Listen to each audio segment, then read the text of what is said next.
Isolating is an almost universal symptom of PTSD from childhood, or for anyone with wounds from trauma.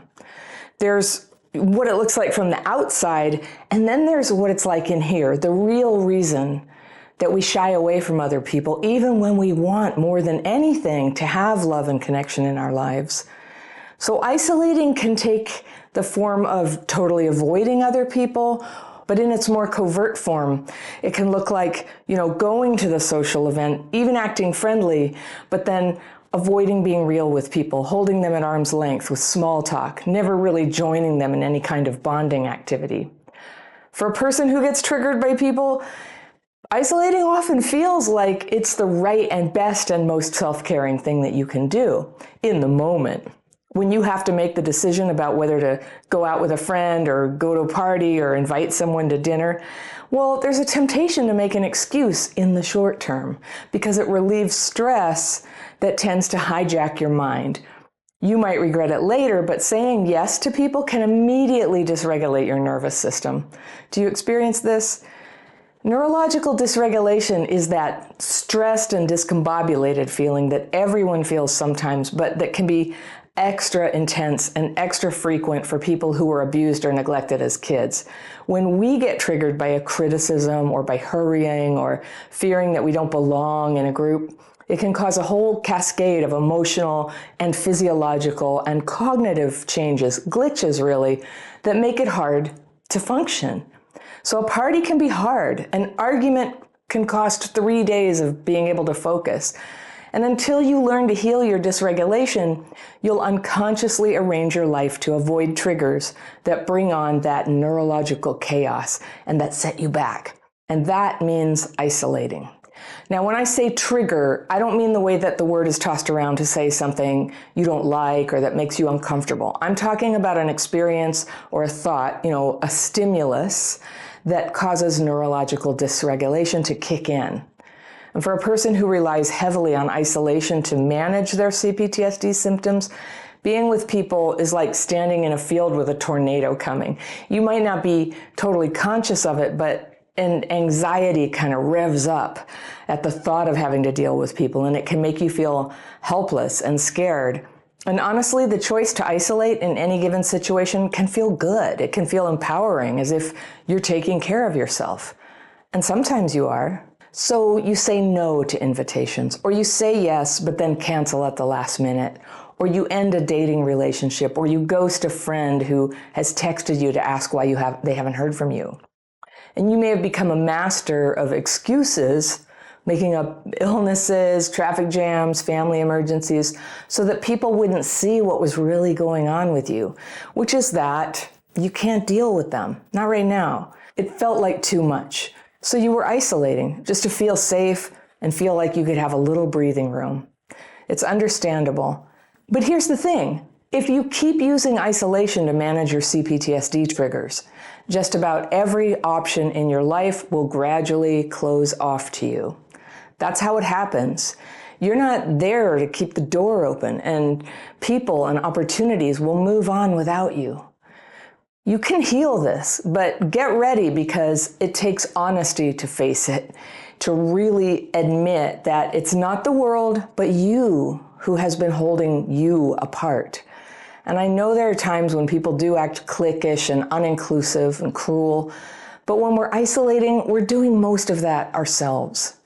If you isolate, you may have become good at justifying it, a little too good.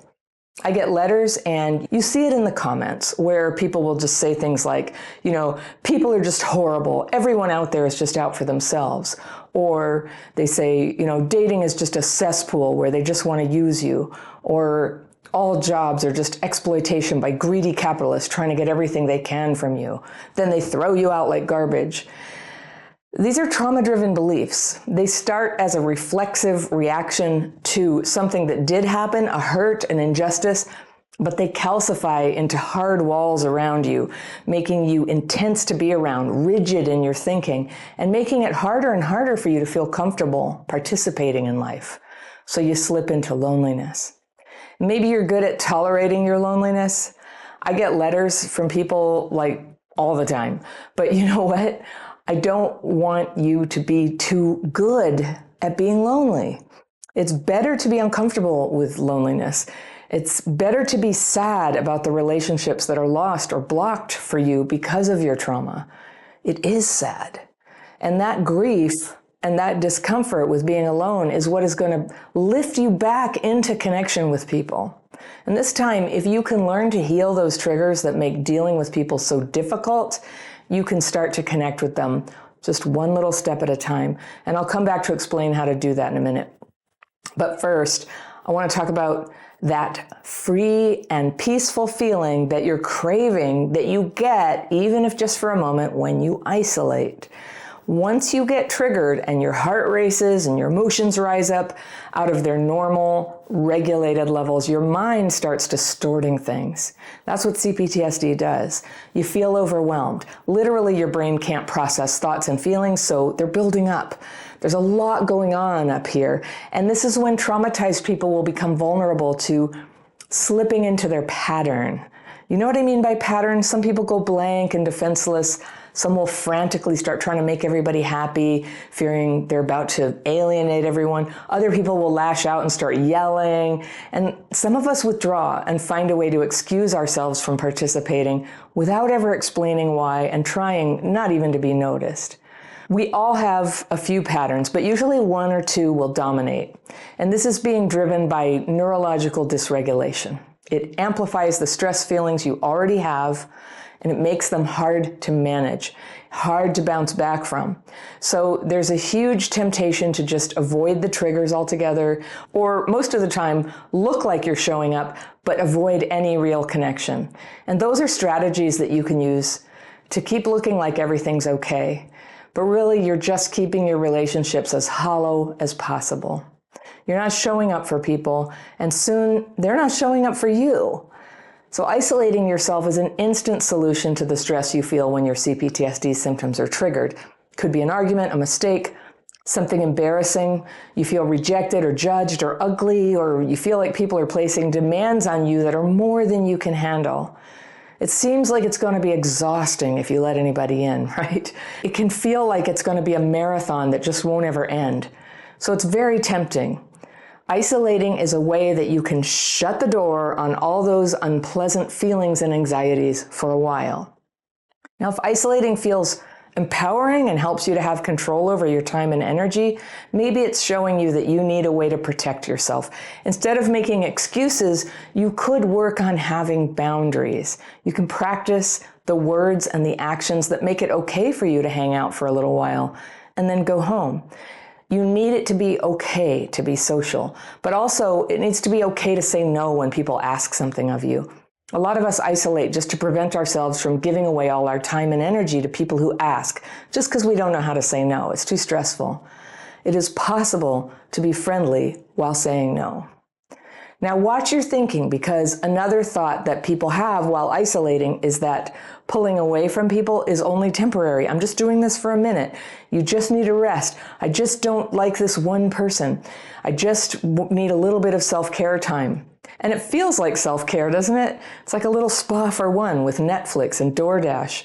And it feels like you're doing something good for yourself. But really, how does it feel? How does it feel after you've done it a couple of days in a row, or a couple of weeks, or a couple of years? If you do it enough times, there's a dread feeling that is really hard to push down. And I know because I've done it. It tends to come up and haunt me about 3 in the morning, and I can't sleep. Do you ever get this? It just feels like life is passing you by. And feeling this way is, in my experience, it's more stressful than having people in your life and showing up for them and clumsily figuring out how to have boundaries and say no.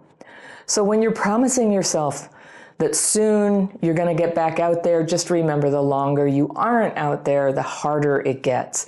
And sometimes the isolation will cause you to go deeper into behaviors, anything that makes you feel shame, that trigger an even stronger urge to isolate. So it can be kind of a downward spiral. It can begin to feel like an addiction where you almost want to feel overwhelm or exhaustion, because then you can give yourself permission to just lie down and keep isolating. That's when you know you're in a bad spot. So let's talk about why it's so important to come out of that, to heal that raw place where it feels like people are too treacherous to handle. Now, some of you will argue with me, but here's the fact. You need people in your life. Pets are wonderful, but they're not enough. Even if you didn't have the emotional need for people, your immune system needs to be around people. Your mental health needs to be around people. Your physical health needs to be around people. And when you're actually connecting with people, it has the healthy effect of drawing you out of yourself, out of your preoccupation with hurt or grievances that you hold against others. You know, how do I feel about all this? What's going to happen? I can't forget what they did to me. These are the kind of thoughts that sort of get bigger when you're isolated. And when you're isolated, you can take them too far. Practicing connection feels risky, but it can be rewarding very quickly. And it opens up your day to a little adventure, some delight, some hopefulness, some exercise maybe, some friendship, maybe even romance, maybe. Being with people helps to keep your thinking grounded too, and it helps keep you socially limber. When you hide out for a while, everything feels halting and awkward. I felt that like at the end of the lockdown. I wasn't aware that it was happening when I wasn't hanging out with people, but as soon as I was, I had trouble finding words or knowing what to say. I felt, self-conscious. Now with practice, it got smoother, and that's how it works. We need to be socialized or we get rusty, and we need to feel that we're needed, that what we give matters to people. So I believe strongly that our happiness, it's not just a feeling, it's almost like an organism that can either be destroyed by relationships or it can flourish in relationships. And knowing the difference of who are the people that help you grow, it takes practice. And it means you have to try. You can't do this in isolation. So you can say hello to the cashier when you buy your groceries. You can check on a neighbor. You can run an errand for somebody. You can call somebody who you know could really use a phone call, and take time to listen to them.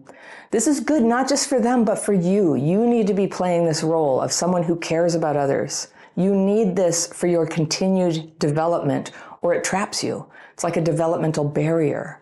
You can't mature.